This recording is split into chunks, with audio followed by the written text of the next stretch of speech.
আপনাকে স্বাগতম ভক্তির আলো ইউটিউব চ্যানেলে। আজ আমরা শুনব মায়ের আগমনী বার্তা ও অশুভ শক্তিকে নাশ করে শুভ শক্তির স্থাপনা, শুভ মহালয়ার কাহিনী পর্ব ১। আলো এবং অন্ধকারের চিরন্তন লড়াই মানব সমাজের ইতিহাসে বারবার ফিরে আসে।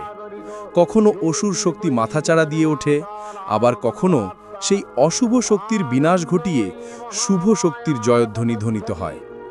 বাংলার ঘরে ঘরে যে দিনটি এই আলো অন্ধকারের দ্বন্দ্বকে সবচেয়ে গভীরভাবে অনুভব করা হয় তা হল মহালয়া। মহালয়া শুভ একটি তারিখ নয়, শুধু একটি দিন নয়, এটি হলো এক আবাহন, এক ডাক।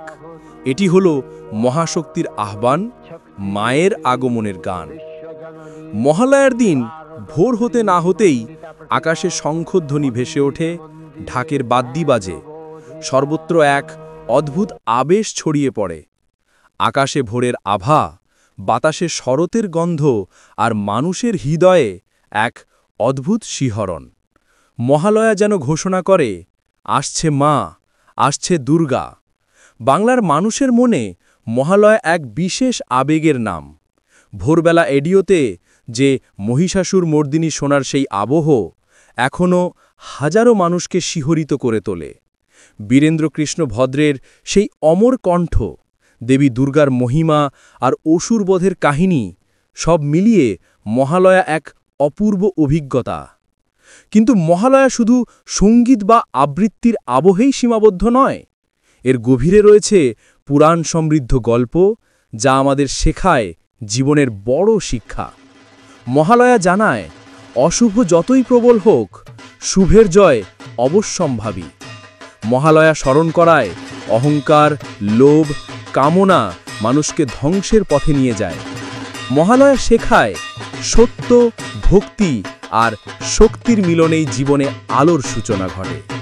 মহালয়ার কাহিনী মূলত মহিষাসুর বধের পুরাণ কথার সঙ্গে অঙ্গাঙ্গীভাবে যুক্ত।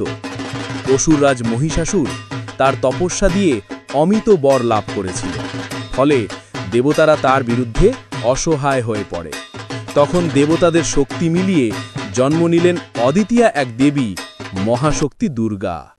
দশভুজা দুর্গা হলেন সেই শক্তির প্রতীক, যিনি সমস্ত অশুভ শক্তিকে দমন করেন। তার হাতে অস্ত্র, তার রূপ ভয়ঙ্কর অথচ মমতাময়ী।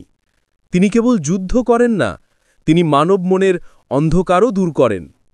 মহালয়া হল সেই মহাশক্তির আহ্বান।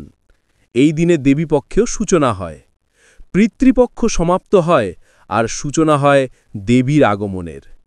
মহালয়ার আরেকটি দিক হল আধ্যাত্মিক সাধনা। এই দিনে মানুষ পিতৃতর্পণ করে, অর্থাৎ পূর্বপুরুষদের উদ্দেশ্যে জল, পিণ্ড ও অর্ঘ্য নিবেদন করে। এতে বিশ্বাস করা হয় পূর্বপুরুষদের আশীর্বাদে পরিবার কল্যাণময় হয়, জীবনের শান্তি ও সমৃদ্ধি আসে। অন্যদিকে মহালয়া হল নবযাত্রার সূচনা। যেমন অসুর শক্তি দমন করে দেবী আলোকময় পথ দেখান, তেমনি আমাদের জীবনের দুঃখ, অজ্ঞান, লোভ ও অহংকার দমন করে সত্যের পথে চলার বার্তা দেন। মহালয়া মানে আলোর আহ্বান। বাংলার মানুষের কাছে মহালয়া এক অদ্ভুত আবেগ। এই দিনে মানুষ যেন নতুন করে বাঁচার শক্তি খুঁজে পায়। আকাশে শরতের কাশফুল দোলে, বাতাসে ঢাকের শব্দ ভেসে আসে, মনের কোণে আশার আলো জ্বলে ওঠে। মহালয়া হল সেই দিন যেদিন আমরা শপথ নিই যে অশুভকে দূর করব, শুভকে গ্রহণ করব, ভয়কে জয় করব, সাহসের পথ বেছে নেব, মায়ের শরণে গিয়ে শান্তি ও শক্তি লাভ করব। তাই পরম ভক্তিভরে আমরা উচ্চারণ করি, ইয়া দেবী সর্বভূতেষু শক্তিরূপেণ সংস্থিতা, নমস্তস্যৈ নমস্তস্যৈ নমস্তস্যৈ নমো নমঃ। অর্থাৎ যিনি সমস্ত জীবের মধ্যে শক্তিরূপে বিরাজমান, তাকে বারবার প্রণাম জানাই। এই ছিল পর্ব ১, ভূমিকা ও মহালয়ার মাহাত্ম্য।